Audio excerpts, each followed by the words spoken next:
നമസ്കാരം. ഇന്ന് 2025 ഏപ്രിൽ 23 ബുധൻ. ദേശാഭിമാനി മുഖപ്രസംഗം. അവതരണം രമ്യ മനോജ്. നവകേരളം സൃഷ്ടിച്ച് LDF സർക്കാർ. LDF സർക്കാരിന്റെ 4ാം വാർഷിക ആഘോഷത്തിന് സംസ്ഥാനത്ത് തുടക്കം കുറിച്ചു. പിണറായി വിജയന്റെ നേതൃത്വത്തിലുള്ള സർക്കാരിന്റെ 9ാം വാർഷികം കൂടിയാണിത്. 2016-ൽ അധികാരത്തിൽ വന്ന LDF സർക്കാരിന്റെ തുടർച്ചയാണ് ഈ ഭരണം. LDF മുന്നോട്ട് വെച്ച നവകേരള സൃഷ്ടിയുടെ പൂർത്തീകരണ ഘട്ടത്തിലാണ് വാർഷിക ആഘോഷം. നേട്ടങ്ങൾ എണ്ണിപ്പറഞ്ഞുള്ള സോഷ്യൽ ഓഡിറ്റിംഗിനാണ് തിങ്കളാഴ്ച കാസർഗോഡ് കാലിക്കടവിൽ തുടക്കം കുറിച്ചത്. സാമൂഹ്യ നീതിയിൽ അധിഷ്ഠിതമായ സമഗ്ര വികസനമെന്ന കാഴ്ചപ്പാടിലാണ് സർക്കാരിന്റെ പ്രവർത്തനം. സർക്കാർ ഒപ്പമുണ്ടെന്ന വാഗ്ദാനം വെറും വാക്കല്ലെന്ന ജനങ്ങളുടെ ബോധ്യമാണ് ഏത് പ്രതിസന്ധിയെയും അതിജീവിക്കാൻ കരുത്താകുന്നത്. നാടിന്റെ വികസനം എന്നത് വെറും വാചകമടിയല്ലെന്ന് ജനങ്ങൾ അനുഭവിച്ചറിഞ്ഞ 9 വർഷമാണ് കഴിഞ്ഞുപോയത്. എന്റെ കേരളമെന്ന് ഏതൊരു മലയാളിക്കും അഭിമാനത്തോടെ പറയാൻ കഴിയുന്ന സാഹചര്യമാണ് ഒരുക്കിയിട്ടുള്ളത്. കേരളത്തിന്റെ പ്രധാന റോഡുകളിലൂടെ സഞ്ചരിച്ചാൽ തന്നെ മാറ്റം പെട്ടെന്ന് അനുഭവവേദ്യമാകും.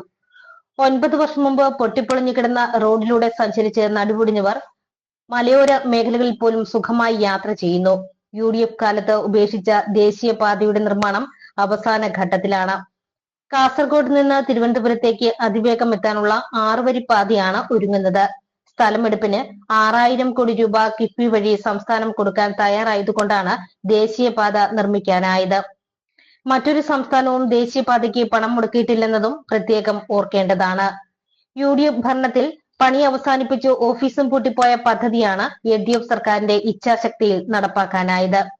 UDF നിലപാടിൽ 12,000 കോടിയുടെ നഷ്ടമാണ് കേരളത്തിന് ഉണ്ടായത്. 6000 കോടി കിഫ്ബി മുടക്കിയപ്പോൾ കേന്ദ്ര സർക്കാർ ഇതിന്റെ പേരിൽ സംസ്ഥാനത്തിന്റെ കടമെടുപ്പ് പരിധിയിൽ നിന്ന് ഇത് കുറച്ചു. അസാധ്യമെന്നത് കരുതിയ പലതും സാധ്യമാക്കിയ സർക്കാരാണിത്. ഗെയിൽ പൈപ്പ് ലൈൻ, മലയോര ഹൈവേ, തീരദേശപാത, വാട്ടർ മെട്രോ, സിറ്റി ഗ്യാസ്, K-ഫോൺ, വ്യവസായ ഇടനാഴി, ദേശീയ ജലപാത തുടങ്ങി ഭാവനാപൂർണമായ പദ്ധതികളാണ് നടപ്പാകുന്നത്. സംസ്ഥാനത്തെ വ്യവസായ സൗഹൃദമാക്കിയെന്നത് എടുത്തു പറയേണ്ടതാണ്. ആധുനിക വിജ്ഞാന ഉൽപാദന കേന്ദ്രമായി കേരളം മാറിക്കഴിഞ്ഞു. ഡിജിറ്റൽ സർവകലാശാലയും ഡിജിറ്റൽ സയൻസ് പാർക്കും സ്ഥാപിച്ച സംസ്ഥാനമാണിത്. Institute of advanced virology, graphene innovation centre, genome data centre, medical technology consortia, solar lithium battery ഉൽപാദനം തുടങ്ങിയവ അതിൽ ചിലതാണ്. ചെറുകിട സംരംഭങ്ങളിലൂടെ ലക്ഷക്കണക്കിന് തൊഴിൽ സൃഷ്ടിച്ചത് പുതുചരിത്രമാണ്. വ്യവസായ മേഖലയിൽ കാലത്തിനനുസരിച്ച് വ്യവസ്ഥകൾ കൊണ്ടുവന്നു.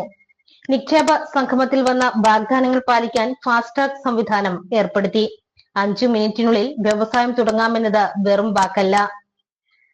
ഏകജാലകത്തിലൂടെ ചുവപ്പ് നാടകൾക്ക് അറുതിയായി. കേരളത്തിന്റെ ആരോഗ്യ വിദ്യാഭ്യാസ മേഖലയുടെ വളർച്ച അതിശയിപ്പിക്കുന്നതാണ്.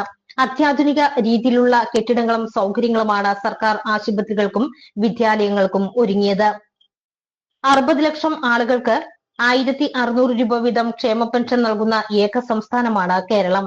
ലൈഫ് പദ്ധതിയിലൂടെ 4 ലക്ഷം കുടുംബത്തിന് വീടൊരുക്കിയതും ഈ സർക്കാരാണ്. ടൂറിസം മേഖലയിൽ പുതിയ കുതിപ്പിനാണ് സാക്ഷ്യം വഹിക്കുന്നത്. അതിദരിദ്രരില്ലാത്ത സംസ്ഥാനമായി കേരളം മാറി. ശുചിത്വത്തിൽ അഭൂതപൂർവമായ നേട്ടമാണ് നാം കൈവരിച്ചത്. മുഖ്യമന്ത്രി പറഞ്ഞതുപോലെ കേരളത്തെ തകർക്കാൻ കരുക്കൾ നീക്കിയവർ തന്നെ രാജ്യത്തെ മികച്ച സംസ്ഥാനത്തിനുള്ള അവാർഡ് തുടരെ നൽകേണ്ടി വന്ന അഭിമാനകരമായ നേട്ടത്തിലാണ് നാം. നിരവധി പ്രതിസന്ധികളെ അതിജീവിച്ചാണ് നാം മുന്നേറുന്നത്.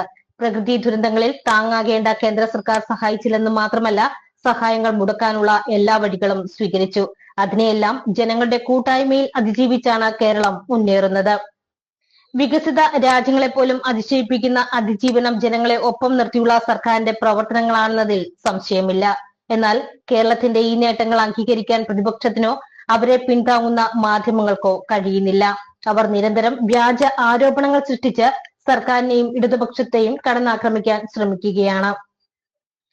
സർക്കാരിന്റെ നേട്ടങ്ങൾ ജനങ്ങളോട് പറയുന്നത് പോലും അസഹിഷ്ണുതയോടെയാണ് കാണുന്നത്. വാർഷികാഘോഷം ദൂർത്തെന്ന ഇല്ലാക്കഥ അവർ പ്രചരിപ്പിക്കുകയാണ്. 2 ലക്ഷം കോടി രൂപയുടെ പദ്ധതികൾ നടപ്പാക്കുമ്പോൾ അത് പറയാൻ ചെറിയ തുക വിനിയോഗിക്കുന്നത് പോലും സഹിക്കുന്നില്ല. സർക്കാരിന്റെ നേട്ടങ്ങൾ പറയാൻ പാടില്ലെന്ന വാശിയിലാണ് മാധ്യമങ്ങളും പ്രതിപക്ഷവും. എന്നാൽ ഇവരുടെ കുത്തിത്തിരിപ്പൊന്നും ജനങ്ങൾക്കിടയിൽ ഏശില്ലെന്നതിന് വാർഷികാഘോഷ ഉദ്ഘാടന ദിവസത്തെ ജനസഞ്ചയം തന്നെ തെളിവ്. ദേശാഭിമാനി മുഖപ്രസംഗം ഇവിടെ പൂർണ്ണമാകുന്നു. നന്ദി, നമസ്കാരം.